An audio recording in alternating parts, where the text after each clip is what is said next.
En el cine todo se planea, o al menos eso se intenta. Los guiones se escriben al detalle, los planos se dibujan, las escenas se ensayan. Pero a veces algo falla, algo que nadie contemplaba sucede. Y es ahí cuando los directores, productores o actores tienen que improvisar. Hoy te voy a contar sobre 5 escenas que surgieron de una improvisación forzada. Algo que los obligó a tomar decisiones que terminaron dando escenas memorables del cine. Quédate y te lo cuento.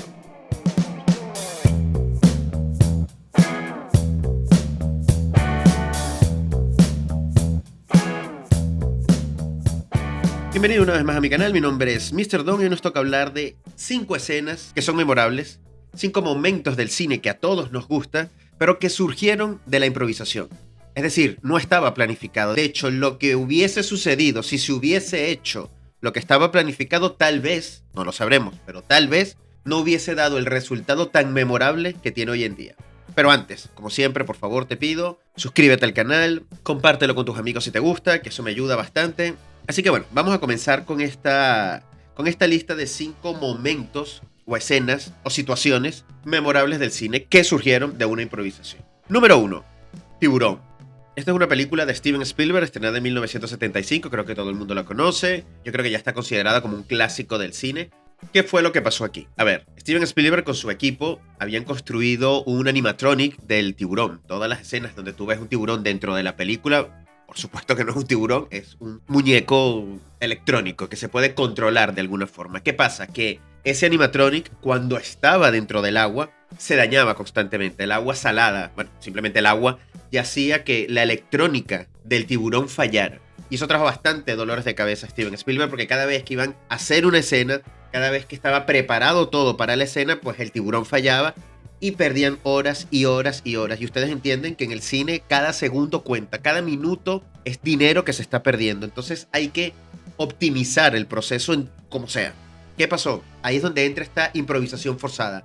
Alguna decisión tienes que tomar como director o como productor para agilizar los procesos. No te puedes quedar esperando. Si la escena requería el tiburón y hay que acomodarlo y eso tarda 4 horas, no puedes perder 4 horas. O vas filmando otra cosa o vas haciendo algo, pero no se puede perder tiempo mientras estás en plena filmación. ¿Qué hizo esto? Que Steven Spielberg se le ocurriera algo que hasta hoy es considerado una genialidad, que es mostrar menos al tiburón y sugerir la presencia del tiburón. Esto es algo que en el cine de terror se ha perdido últimamente, porque ahorita vemos mucho, ahorita nos muestran demasiado, y yo creo que el cine de terror o el suspenso, mientras no te muestro, sino te sugiero y dejas al espectador completar la película en su cabeza, asusta más o lo que quieras lograr es más efectivo. Y creo que de esa forma es más efectivo el sentimiento que quieras lograr. Bien sea que te asustes, bien sea que estés intranquilo o inquieto por la presencia de algo. Entonces esto fue lo que hizo Spielberg. De ahí es que nace todas estas secuencias o escenas donde es la subjetiva del tiburón, que es simplemente la cámara como mostrándote qué es lo que ve el tiburón. Esas tomas desde abajo del agua mirando hacia arriba y viendo la chica nadando o viendo las personas nadando. Todo eso fue gracias a que el tiburón no funcionara. Y gracias a eso, esa película se ha convertido en un clásico, porque creo que esas escenas y esa forma de mostrarnos al antagonista, en este caso que era el tiburón, fue lo que de verdad nos aterrorizó viendo esa película. Por eso digo que si tal vez tú hubieses visto el tiburón constantemente, no te hubiese asustado tanto que simplemente sugerirte dónde estás, porque esas escenas son las que de verdad te atrapan. Cuando tú ves eso dices, cuidado, cuidado que ahí viene. Así que a mí me parece una genialidad y son uno de esos momentos en el cine que me parecen maravillosos, cuando la creatividad se tiene que imponer, y estas son cosas que tiene que hacer un director, un director y un productor, como decía antes, optimizar, ver cómo sacar el mejor provecho de cualquier situación que en el momento aparezca en el set. Porque aunque tú planifiques mucho, aunque tú lo tengas todo muy ensayado, listo, siempre van a salir cosas nuevas. Vamos a la segunda situación, la segunda improvisación forzada. Rocky. La escena de Rocky cuando está patinando Adrian y Rocky en la pista de patinaje, valga la redundancia. A ver, Rocky es una película estrenada en 1976, es un guión escrito por Sylvester Stallone, está protagonizada por Sylvester Stallone. Y la verdad es que tenía un presupuesto bajísimo. Si no me equivoco es de $1 millón, pero era un presupuesto muy bajo, inclusive para la época era bajo. Así que tenían que ver cómo maximizar, de nuevo, cómo optimizar todo.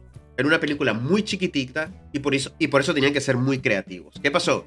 La escena donde ellos iban a patinar, que es la primera cita que tiene Adrian y Rocky, en teoría iba a estar llena de extras, iba a ser una escena normal donde entraban a una pista de patinaje y iban a patinar con todo el mundo ahí. ¿Qué sucedió? Que por cuestiones de presupuestos y de recortes aquí y allá, no pudieron hacer eso porque no había el dinero para contratar a los extras.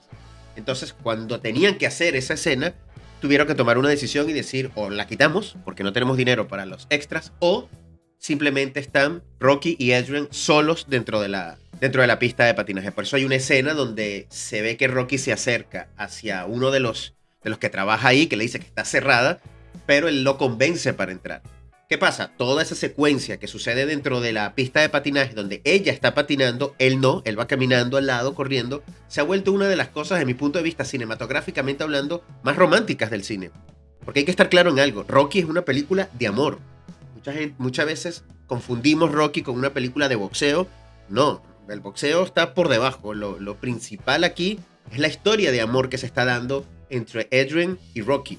Eso es lo que hace que se mueva completamente la película. Eso es lo que hace que exista todo lo que sucede en la película. Así que esa escena puntual donde ellos están patinando es súper importante porque ahí es donde se crea el nexo que va a permitir que todo lo demás hacia adelante exista en la película.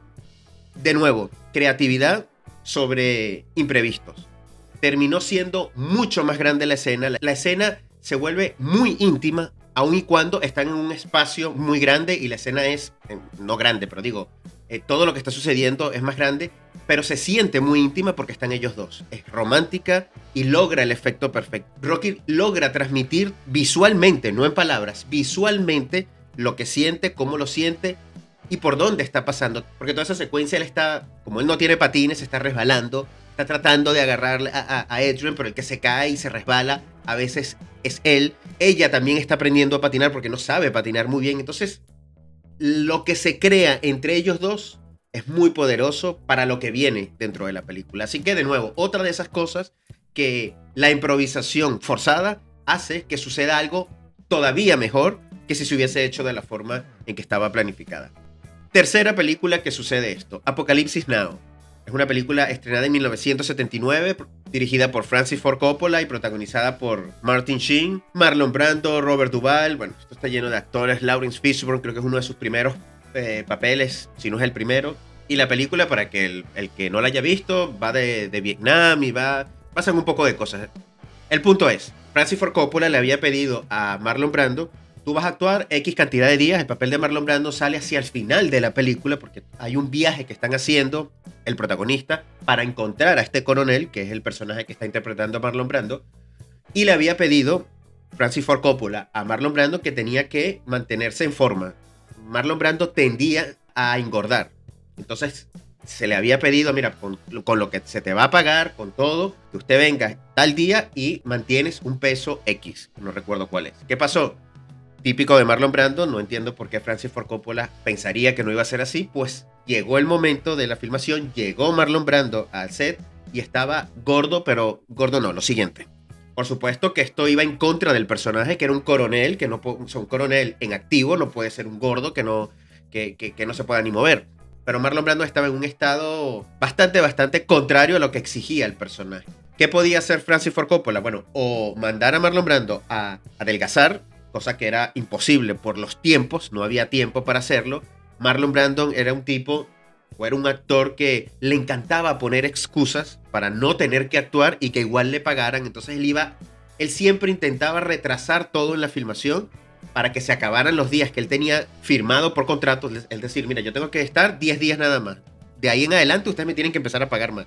Entonces él siempre intentaba hacer algo para alargar esos 10 días. Y eso significaba llegar tarde, no aprenderse los guiones, o sea, tratar de alargar siempre. Entonces Francis Ford Coppola sabía esto, porque él ya había trabajado en El Padrino con Marlon Brando y sabía cuál era el modus operandi de este actor.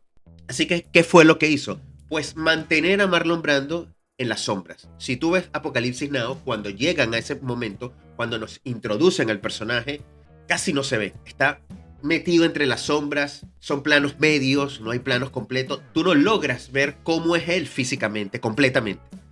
Y eso le dio un aire de misterio al personaje, porque además el personaje es así, era misterioso, que elevó la película a otro nivel. Eso fue una de las grandes cosas que hizo y por las cuales se le aplaude tanto a Francis Ford Coppola, esa genialidad que tiene, porque esa escena o toda esa secuencia donde aparece el coronel es brillante porque todo el misterio que hay detrás de este coronel se ve reflejado en pantalla con esta puesta en escena que hizo Francis Ford Coppola, que fue obligado, porque si Marlon Brando hubiese estado en su peso, seguramente lo hubiese mostrado más, seguramente se hubiese visto más, pero esto lo obligó a que visualmente reflejara ese misterio que en papel no estaba planificado. Así que, nuevamente, otra de esas grandes cosas que hacen que una película, una escena, una secuencia crezca gracias a una improvisación. Así que bueno, pasemos a la escena número 4. Esto es algo que aprendí recientemente porque no lo conocía. Y mira que me gustan mucho todas las películas de Indiana Jones, y voy a hablar de Indiana Jones. Indiana Jones y En busca del arca perdida, la primera película, se estrenó en 1981, como ustedes saben, dirigida por Steven Spielberg, protagonizada por Harrison Ford. Y hay una secuencia que ha sido muy icónica en esta saga, pero que nació de la improvisación, de nuevo. Nació de un problema, que le tuvieron que buscar una solución y esa solución se convirtió en algo más poderoso que lo que tenían planificado. Y me refiero a la escena donde Harrison Ford tenía que pelear con un árabe que tenía una espada. La secuencia original era una pelea entre estos dos. Era una pelea que ya estaba ensayada. Tanto Harrison Ford como el otro actor se habían aprendido todos los movimientos para hacer toda esa pelea dinámica, entretenida, todo lo que sea. ¿Qué pasa? Llegó el día de filmación y Harrison Ford tenía un problema estomacal. No podía hacer todo el despliegue físico que necesitaba para realizar toda esa secuencia. Así que, dentro de su enfermedad, le dijo a Steven Spielberg: oye, mira, ¿por qué simplemente, porque me duele la barriga y no puedo realizar esa escena, porque simplemente él no saca la pistola y le dispara y ya está? Steven Spielberg lo pensó unos segundos y dijo: vale, vamos a probar. Probaron y esta es yo creo que una de las escenas, aparte de la bola persiguiendo a Indiana Jones, esta es una de las escenas más icónicas de esa película, porque es que es muy chistoso. O sea, ¿para qué me voy a poner yo a pelear contigo que tienes una espada si yo tengo una pistola? O sea, te disparo y ya está, se acabó la pelea.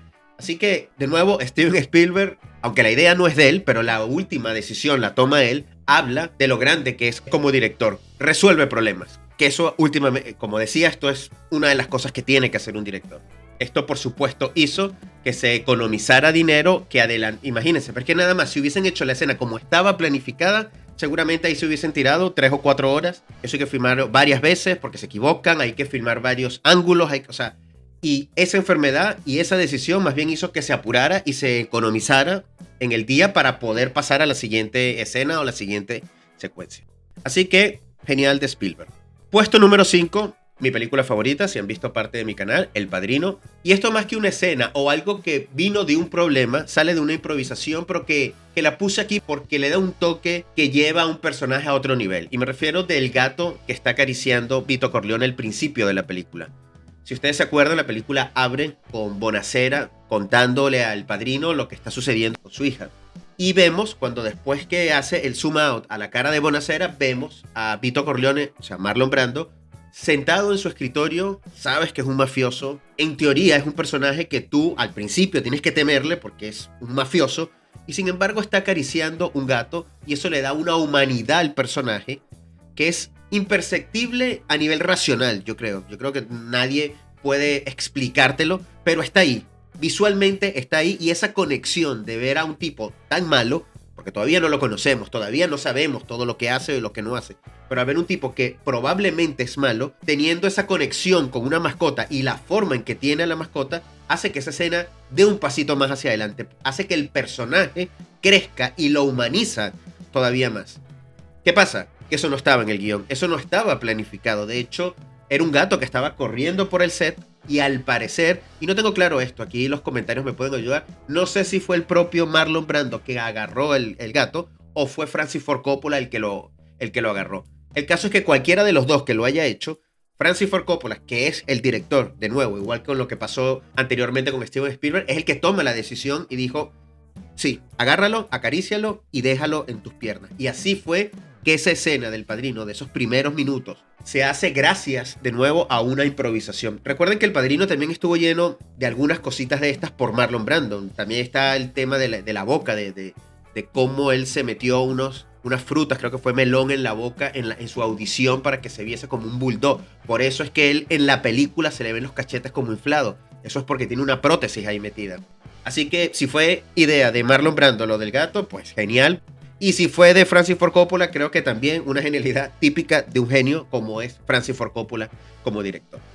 Así que bueno, estas son 5 de escenas memorables que surgieron gracias a una improvisación forzada y que ese cambio dio algo mucho, pero mucho mejor. Si ustedes tienen otras escenas, otras secuencias o algo que haya pasado en el cine de esta forma, que haya surgido a partir de una improvisación, no una improvisación de diálogo, que eso sucede mucho, no, me refiero a que se presenta un problema en el set y la forma de resolverlo, como resultado de esa resolución, sale algo más grande, pónganmelo en los comentarios y lo hablamos. Y también para aprender, pues, porque deben haber muchas de estas cosas que han pasado en el cine que muchos no sabemos. Así que bueno, espero que les haya gustado el vídeo, como siempre, suscríbanse, denle likes y nos vemos en el próximo vídeo. Chau, chau.